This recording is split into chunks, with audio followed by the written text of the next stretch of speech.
Argumento ad hominem en lógica se conoce como argumento ad hominem, del latín, contra el hombre, uno a un tipo de falacia, argumento que, por su forma o contenido, no está capacitado para sostener una tesis, que consiste en dar por sentada la falsedad de una afirmación tomando como argumento quién es el emisor de esta. 2. Para utilizar esta falacia se intenta desacreditar a la persona que defiende una postura señalando una característica o creencia impopular de esa persona. 3. Una falacia ad hominem tiene la estructura siguiente. A afirma B.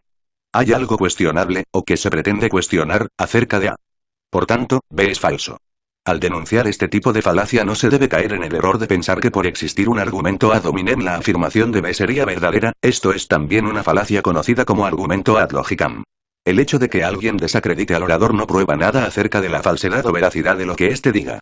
El hecho de insultar a una persona dentro de un discurso de otro modo racional no constituye necesariamente una falacia ad hominem. Debe quedar claro que el propósito del ataque sea desacreditar a la persona que está ofreciendo la afirmación, para luego rebatir la afirmación como si fuera una consecuencia lógica de lo primero. Una falacia ad hominem es una de las falacias lógicas más conocidas. Tanto la falacia en sí misma como la acusación de haberse servido de ella, argumento ad logicam, se utilizan como recursos en discursos reales. Como una técnica retórica, es poderosa y se usa a menudo a pesar de su falta de sutileza para convencer a quienes se mueven más por sentimientos y por costumbres acomodaticias que por razones lógicas. Se atacan, así, no los argumentos propiamente dichos, sino al hombre que los produce y, más concretamente, su origen, raza, educación, riqueza, pobreza, estatus social, pasado, moral, familia, etc. Por ejemplo, diálogo entre dos personas. A. El Estado no está garantizando las necesidades básicas de todos los individuos. B. Usted nunca tuvo necesidades, no puede hablar sobre lo que hace el Estado.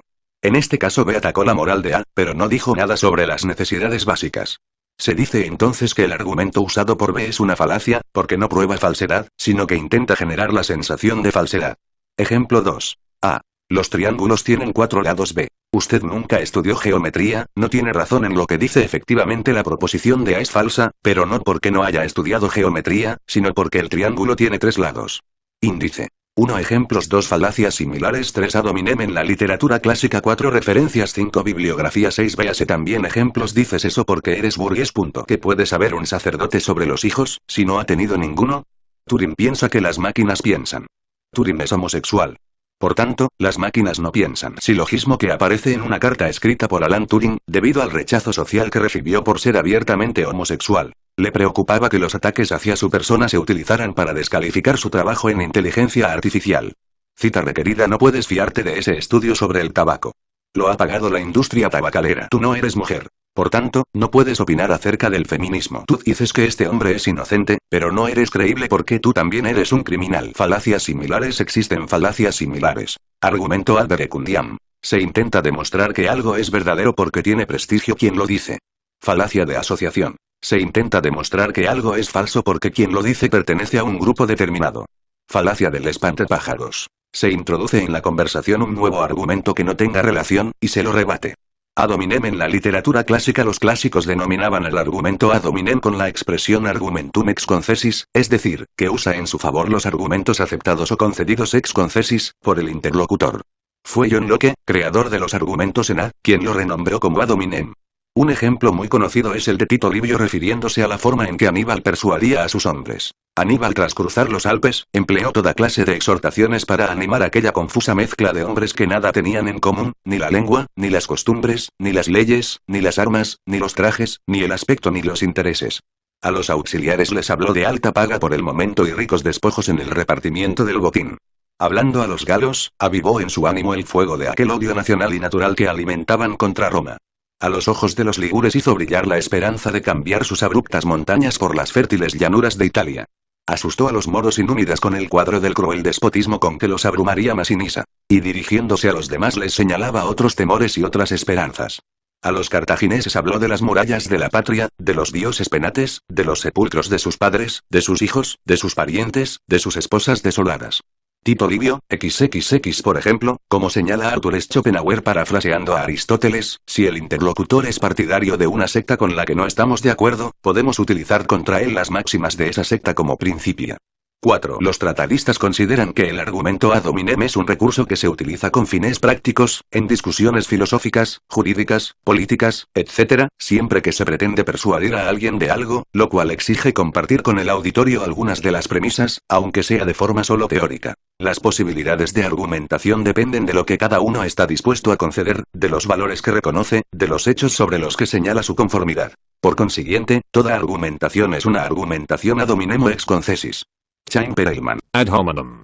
Paul Graham's hierarchy of disagreement lists ad hominem as the second lowest type of argument in a disagreement. Ad hominem, Latin for to the man, or to the person. 1. Short for argumentum ad hominem, is a fallacious argumentative strategy whereby genuine discussion of the topic at hand is avoided by instead attacking the character, motive, or other attribute of the person making the argument, or persons associated with the argument, rather than attacking the substance of the argument itself. 2. The terms ad mulierum, 3, and ad feminam, 4, have been used when the person receiving the criticism is a woman. However, its original meaning was an argument calculated to appeal to the person addressed more than to impartial reason. 5. Fallacious ad hominem reasoning is categorized as an informal fallacy. 6, 7, 8, more precisely as a genetic fallacy, a subcategory of fallacies of irrelevance. Contents 1 Types 1.1 to Quoc 1.2 Circumstantial 1.3 Guilt by association 2 Non-fallacious reasoning 3 Criticism as a fallacy 4 See also 5 References 6 Further reading 7 External links Types See also List of fallacies to Quoc Main article To Quoc ad hominem To Quoc, literally. You also refers to a claim that the source making the argument has spoken or acted in a way inconsistent with the argument. In particular, if source A criticizes the actions of source B, a to Quoc responses that source A has acted in the same way. This argument is false, because it does not disprove the premise. If the premise is true then source A may be a hypocrite, but this does not make the statement less credible from a logical perspective. Indeed, source A may be in a position to provide personal testimony to support the argument. For example, a father may tell his son not to start smoking as he will regret it when he is older, and the son may point out that his father is always a smoker. This does not alter the fact that his son may regret smoking when he is older. Circumstantial main article. Bulverism circumstantial ad hominem points out that someone is in circumstances such that they are disposed to take a particular position. It constitutes an attack on the bias of a source. This is fallacious, because a disposition to make a certain argument does not make the argument false. This overlaps with the genetic fallacy, an argument that a claim is incorrect due to its source. 9. The circumstantial fallacy does not apply where the source is taking a position by using a logical argument based solely on premises that are generally accepted. Where the source seeks to convince an audience of the truth of a premise by a claim of authority, or by personal observation. Observation of their circumstances may reduce the evidentiary weight of the claims, sometimes to 0. 10. Examples. Mandy Rice Davies' famous testimony during the Profumo affair, he would say that, wouldn't he, is an example of a valid circumstantial argument. Her point was that a man in a prominent position, accused of an affair with a cowgirl, would deny the claim, whether it was true or false. His denial, in itself, provides little evidence against the claim of an affair. However, this argument is valid only insofar as it devalues the denial. It does not strengthen the original claim. To construe invalid evidence of the denial as valid evidence of the original claim is fallacious, on several different bases, including that of argumentum ad hominem and appeal to emotions. However likely the man in question would be to deny an affair that did in fact happen, he is even more likely to deny an affair that never happened. For example, inferring guilt from a denial, or, less starkly, excessive devaluation of a denial, is a very common feature in conspiracy theories, witch hunts, show trials, struggle sessions, and other coercive circumstances in which the person targeted is presumed guilty. Glassner suggests that Bennett is somehow unqualified to criticize rap music because of positions Bennett has taken on other issues. However wrong Bennett may have been on other issues, such as the funding of public television or illegitimacy, that does not mean that his criticisms of rap were mistaken. 10. Guilt by association. Main article. Association fallacy. Guilt by association can sometimes also be a type of ad hominem fallacy if the argument attacks a source because of the similarity between the views of someone making an argument and other proponents of the argument. 9. This form of the argument is as follows. Source S makes claim C.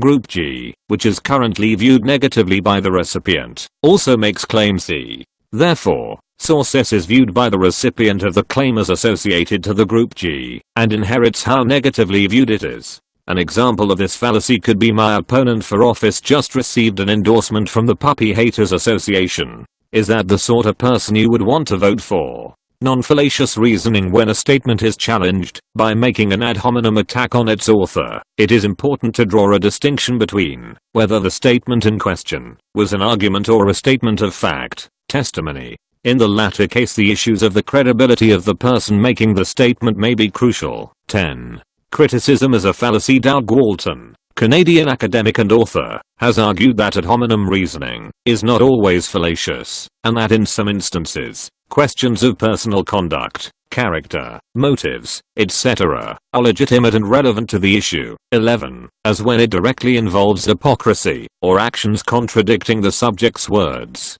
The philosopher Charles Taylor has argued that ad hominem reasoning, discussing facts about the speaker or author relative to the value of his statements, is essential to understanding certain moral issues due to the connection between individual persons and morality, or moral claims, and contrasts this sort of reasoning with the apodictic reasoning, involving facts beyond dispute or clearly established, of philosophical naturalism. 12.